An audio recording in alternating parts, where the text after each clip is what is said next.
So one of the things that many of us are trying to achieve is financial independence or financial freedom, whatever you want to call it. And it's probably the reason why you clicked on this video. And the crazy thing is that on paper, there's actually a pretty simple step-by-step process that you need to follow. And it goes a little something like this. Step 1 is to create a budget. This allows you to see a picture of your current financial situation, how much money you've got coming in and how much money you've got going out every single month. And you can also plan how you're going to start spending your money going forward.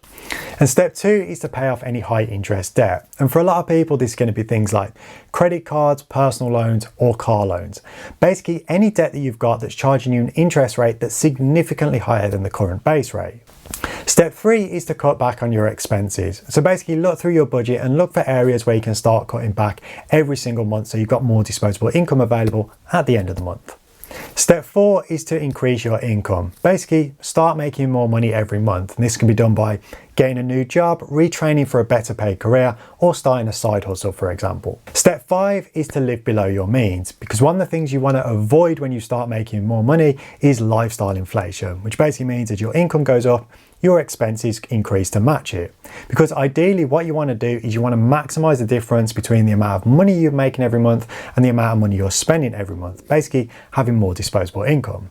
And step 6 is to invest your money into assets, basically putting your money into something that's going to start working for you, that's going to grow in value over time and also has the potential to generate you an income, with two popular options being the stock market and property. And step 7 is to rinse and repeat, basically be more active in managing your finances, looking at ways you can make more money and putting more money into assets.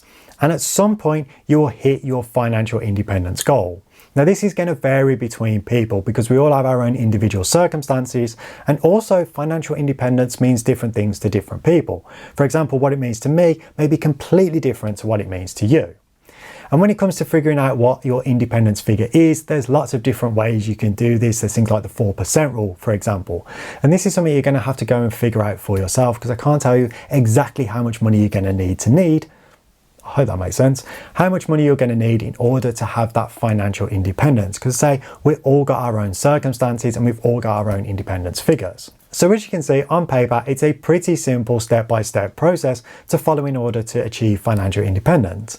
But the challenge comes when it comes to actually implementing this, because certain steps are a lot easier to do than others. For example, creating a budget. That's something you could do on a Sunday afternoon or any other day of the week.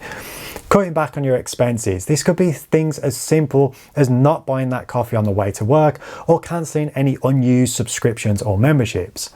Similarly, investing in certain assets. For example, if you decide to invest in index funds, this is a couple of clicks of a button and takes about 5 minutes a month. You can even automate the process if you want to, depending on the platform you're using.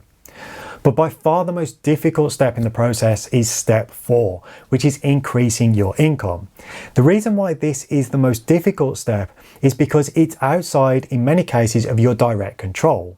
Because a lot of the other steps are things you can actively do yourself, such as creating a budget or cutting back on your spending. But when it comes to making more money, you've got a factor of time and also effort that you're going to need to input. And also, certain things are outside of your control. For example, if you go for another job, it's not guaranteed that you're going to get that, but you're going to invest time in order to try and get that job. Similarly, if you start a side hustle, you may have to invest time and money in order to get that off the ground, and it's going to be a continual investment of potentially time and money in order to make that a success. So this is why this is the step that most people struggle with, but it is actually the most important step in the process. And it's the people who master this step who achieve financial independence a lot quicker than others, because they learn how to make more money, keep their expenses low, and then put that money working for them, that disposable income that they've got. Now, if you're interested in making some more money, then check out this video here where I talk about what I think are the best side hustles out there.